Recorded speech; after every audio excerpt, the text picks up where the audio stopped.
Halo semua, kembali lagi di channel Bochnime. Sebelum kita mulai, klik tombol subscribe dan aktifkan notifikasinya supaya kalian tidak ketinggalan info dan teori terbaru mengenai One Piece.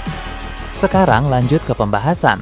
Kali ini Mimin Bochnime melanjutkan scene selanjutnya. Scenes memperlihatkan kelanjutan pelatihan Haki Luffy bersama Chopper Gaban di dunia bawah Elbaf. Beberapa waktu lalu, Luffy telah berhasil menguasai penggunaan Haoshoku Haki dan Kenbunshoku Haki tingkat tinggi secara bersamaan. Dengan demikian, meskipun Luffy sedang mengeluarkan Haoshoku Haki yang besar, Kenbunshoku Haki miliknya tetap bisa bekerja dengan sangat optimal. Hal ini akan membuat Luffy semakin sulit diserang oleh para musuh. Saat ini, latihan berlanjut ke tahap teknik serangan. Gaban akan mengajarkan Luffy cara unik dalam menyerang menggunakan Haoshoku Haki. Sebelumnya, Gaban telah menjelaskan bahwa Haki memiliki teknik-teknik khusus yang efektif untuk digunakan dalam berbagai pertarungan. Salah satunya adalah teknik untuk menyalurkan dan melepaskan Haoshoku Haki sehingga menciptakan ledakan Haki. Teknik ini biasanya digunakan oleh para pengguna senjata, di mana mereka menyalurkan Haoshoku Haki pada senjatanya. Ketika serangan mereka dengan senjata tersebut sudah mendekati target, mereka akan melepaskan Haoshoku Haki yang telah disalurkan tadi, sehingga menciptakan dampak yang sangat eksplosif. Namun, teknik ini juga bisa diaplikasikan pada anggota tubuh, jadi tidak harus melalui senjata saja. Gaban pun mulai memberikan contoh. Dia menyalurkan Haoshoku Haki ke dalam kapaknya, lalu melemparkan kapak tersebut ke arah salah satu pohon besar di hutan dunia bawah Elbaf. Begitu kapak Gaban mendekati target, dia mengontrol Haki yang telah disalurkan tadi untuk dilepaskan, sehingga tercipta ledakan Haki yang langsung merusak batang pohon tersebut. Kemudian, Gaban memberikan contoh berikutnya dengan menyalurkan Haki ke kepalan tangannya. Dia juga memakai pohon lain sebagai objek untuk diserang. Begitu pukulan Gaban mendekati pohon tersebut, dia melepaskan Hakinya, sehingga tercipta dampak yang sangat eksplosif. Chopper yang melihat itu dari kejauhan meminta Gaban untuk tidak memaksakan diri karena kondisi fisik Gaban yang sekarang masih belum benar-benar pulih. Chopper tampak cukup khawatir dengan kondisi tubuh Gaban. Memang penggunaan teknik Haki semacam ini cukup menguras tenaga, tapi Gaban tampak masih baik-baik saja. Menurut Gaban, jika Luffy mampu menguasai teknik unik tersebut, maka serangan Luffy dengan Haoshoku Haki akan semakin hebat. Semakin kuat Haoshoku Haki yang Luffy salurkan dan lepaskan, maka semakin besar pula ledakan Haki yang akan terjadi. Gaban pun menjelaskan lebih lanjut tentang metode dan mekanisme penggunaan teknik tersebut agar Luffy bisa segera mencobanya. Sebenarnya, ada dua cara untuk memanfaatkan variasi Haoshoku Haki tingkat tinggi ini. Yang pertama adalah metode yang disalurkan kepada senjata, dan yang kedua adalah metode yang disalurkan ke tangan kosong. Dari informasi yang diketahui, Joy Boy dulu bisa menggunakan kedua metode tersebut. Dia bisa menyalurkannya ke senjata dan juga ke tangan kosong.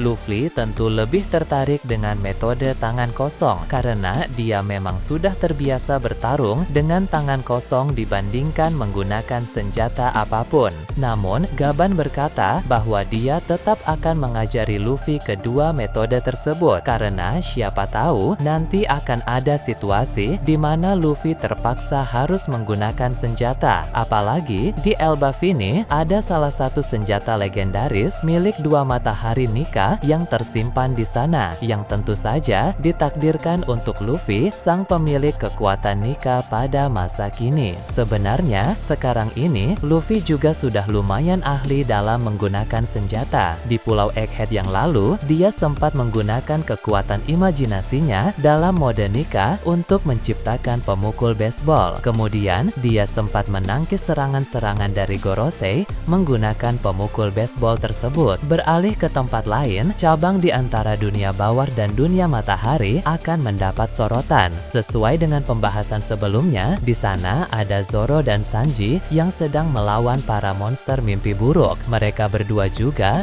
ingin mencoba jurus baru sebagai persiapan untuk pertempuran puncak di dunia matahari nanti. Zoro ingin melancarkan teknik tebasan seperti yang pernah diperlihatkan oleh Mihawk pada masa latihan Zoro dulu. Hanya saja, saat itu Mihawk bilang bahwa Zoro belum bisa menguasainya. Namun, sekarang Zoro paham bahwa alasan dia belum bisa menguasainya adalah karena waktu itu dia belum menguasai Haoshoku Haki. Karena sekarang dia sudah bisa memakai Haoshoku Haki, maka dia akan mencoba jurus yang pernah Mihawk perlihatkan pada masa latihannya dulu. Jurus tersebut adalah melancarkan teknik tebasan yang memiliki dampak destruktif, bukan dampak memotong seperti tebasan biasa. Zoro pun mencoba jurus itu berkali-kali dengan menjadikan para monster mimpi buruk sebagai objek latihan. Memang Zoro masih belum bisa memakai serangannya dengan sempurna, tapi setiap kali dia mencoba lagi, selalu ada perkembangan. Itu artinya, tak lama lagi, sang pendekar pedang dari bajak laut topi jerami ini akan menguasai jurus baru yang sangat kuat itu. Di sisi lain, Sanji tak mau kalah. Dia juga akan mencoba suatu jurus baru. Jadi, sebelum naik ke dunia matahari, baik Luffy,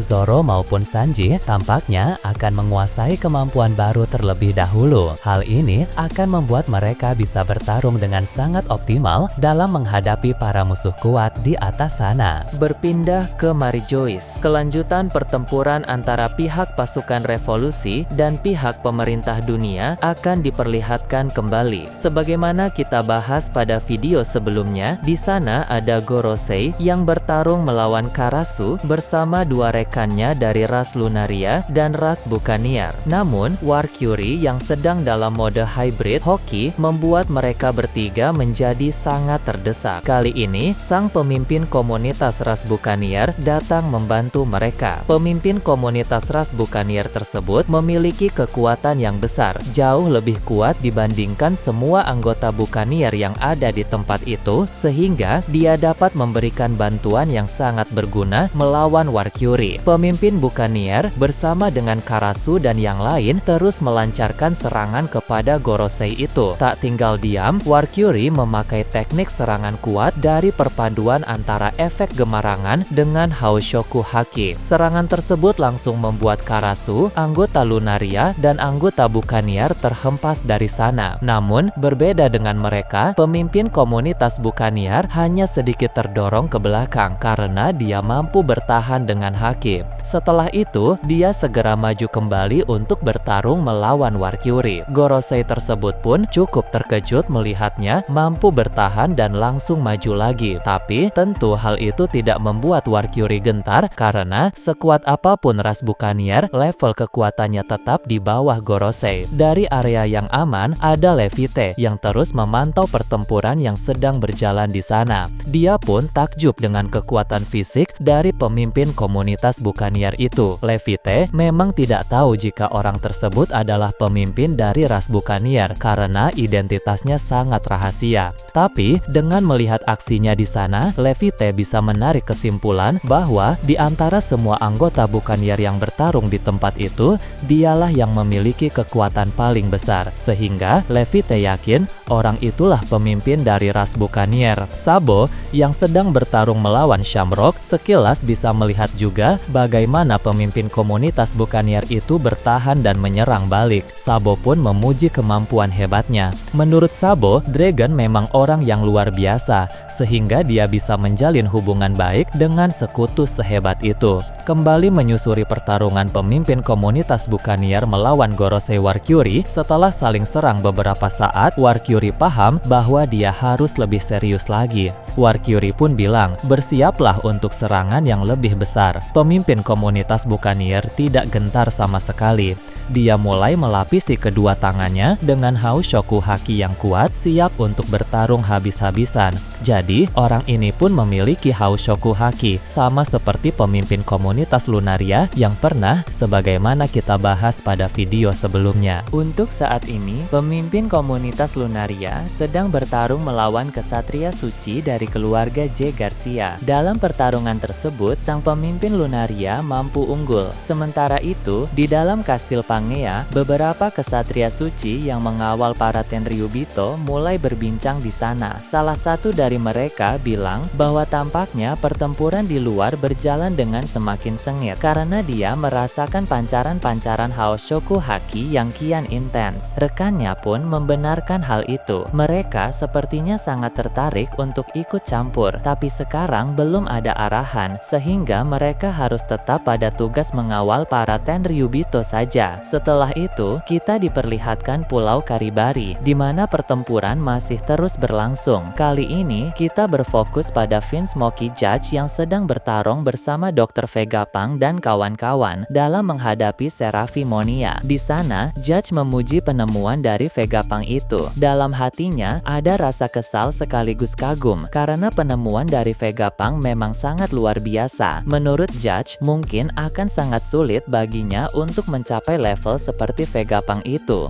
Hal itu memang wajar saja, karena di antara semua ilmuwan hebat pada masa kini, Vegapunk adalah ilmuwan nomor 1. Berpindah ke tempat lain lagi, Pulau Hachinosu kembali ditampilkan. Di salah satu area pulau itu, ada pertarungan antara Koby, Helmet Po, dan Prince Cruz melawan Vasco Shot. Helmet Po dan Prince Cruz sudah sangat kelelahan, sehingga tersisa Koby yang terus berjuang. Namun, akan ada momen di mana Prince Cruz dengan sisa tenaganya mampu menciptakan golem tanah liat kecil untuk mengganggu Vasco Shot di sana. Hal itu memberi kesempatan kepada Koby untuk melancarkan teknik tinju yang kuat, yang sukses mengenai Vasco Shot dengan telak. Sang komandan Titan itu pun terlempar cukup jauh. Kemungkinan besar dia sudah kalah atau setidaknya akan butuh waktu baginya untuk bisa bertarung kembali. Di sisi lain, Koby juga menjadi sangat kelelahan sehingga dia, Helmepo, dan Prince Cruz harus duduk beristirahat sementara waktu. Tapi, mengingat keadaan sedang kacau, mereka tak pernah tahu apa yang bisa terjadi selanjutnya. Ketika mereka masih beristirahat, tiba-tiba muncul Doki di belakang mereka. Ini tentu pemandangan yang cukup mengerikan karena Dokyu yang berwujud seperti itu tiba-tiba muncul di belakang Koby dan kawan-kawan yang sudah sangat kelelahan. Kalau biasa kita lihat Dokyu ini, penampilannya terbilang cukup konyol karena dia adalah seorang dokter tapi memiliki tubuh yang selalu lemas. Namun, ketika sedang serius, sebenarnya dia cukup mengerikan karena penampilannya seperti Grim Reaper yang selalu membawa senjata berupa sabit. Momen di mana Dokyu tiba-tiba muncul di belakang mereka wajar saja membuat mereka semua terkejut. Cukup penasaran juga kira-kira apa yang akan Dokyu lakukan setelah situasi ini. Apakah dia akan mulai bertarung atau dia akan melakukan hal lain?